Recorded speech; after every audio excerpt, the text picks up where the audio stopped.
સમાચાર કતારગામ વિસ્તારમાં બંદૂકની અણીએ 8 કરોડની લૂંટનો મામલો જે કાર લઈ લૂંટારો ભાગી ગયા હતા તે ઇકો કાર સુરતના જિલ્લા વિસ્તારમાંથી મળી આવતા કારની અંદર રૂપિયા ભરેલી બેગો ખાલી મળી આવી. એક પેઢીમાંથી બીજી પેઢીમાં રૂપિયા ટ્રાન્સફર કરતી વખતે ઇન્કમ ટેક્સ ઓફિસરની ઓળખ આપી લૂંટ ચલાવવામાં આવી હતી. કાર પણ એવી જગ્યાએ મળી આવી જ્યાં કોઈ સીસીટીવી નહીં હોય, જે જોઈ લૂંટનો પ્લાન પહેલેથી જ બનાવવામાં આવ્યો હોય.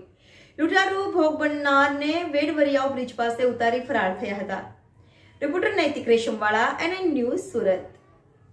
દર્શક મિત્રો, તમારી આસપાસ બની રહેલી નવી ઘટનાઓ વિશે જાણવા માટે NN ન્યૂઝને લાઇક કરો, શેર કરો, સબસ્ક્રાઇબ કરો અને બેલ આઇકન પ્રેસ કરો જેથી આપને નોટિફિકેશન્સ મળતી રહે.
તપાસનો વિષય છે.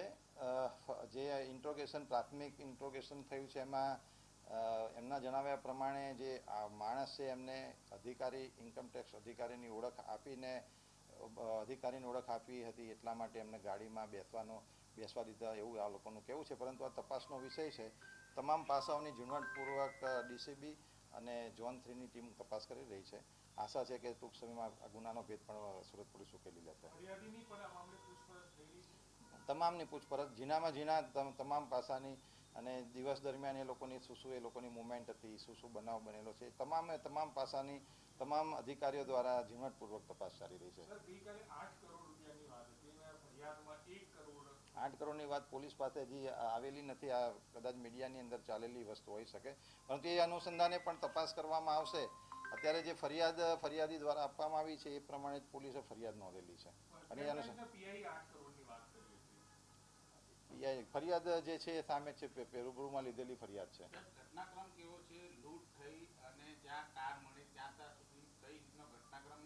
એ તપાસનો વિષય છે. આ વસ્તુ અત્યારથી જો ડિક્લેર કરશું તો એ ઇન્વેસ્ટિગેશનને અસર કરી શકે એમ છે.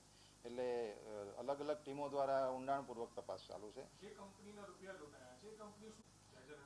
અત્યારે હાલમાં Sahajanand technology private limited company છે. એ ડાયમંડ રિલેટેડ અમુક એસેસરીઝ અને હેલ્થ ઇન્ડસ્ટ્રી અનુસંધાન અમુક એસેસરીઝનું કામ કરતું એવું પ્રાથમિક અમને જાણવા મળેલ છે.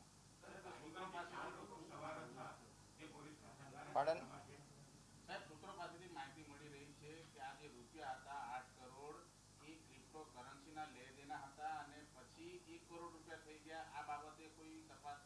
એ તપાસ થશે.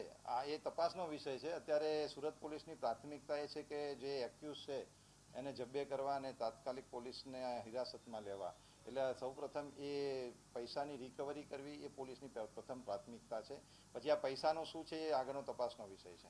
જનરલી અમુક રકમ હોય છે ત્યારે પહેલામાં સૂચના આપવામાં આવે કે જીપીએસ સિસ્ટમ ફિટ કરવામાં આવે. પૂર્વ કમિશનર સાહેબે કીધું હતું, લોકો કરતા બી હતા. આટલી મોટી રકમ હોવા છતાં આમાં કેમ જીપીએસ સિસ્ટમ ફિટ નહીં કરવામાં આવી હતી? હવે આ લોકોએ આપની વાત સાચી છે. આની અંદર એ લોકોએ આવા પ્રિકોશન્સ લીધેલા નથી, પણ એ અનુસંધાને પણ આ લોકોની પૂછપરછ પોલીસ કરી રહેલી છે.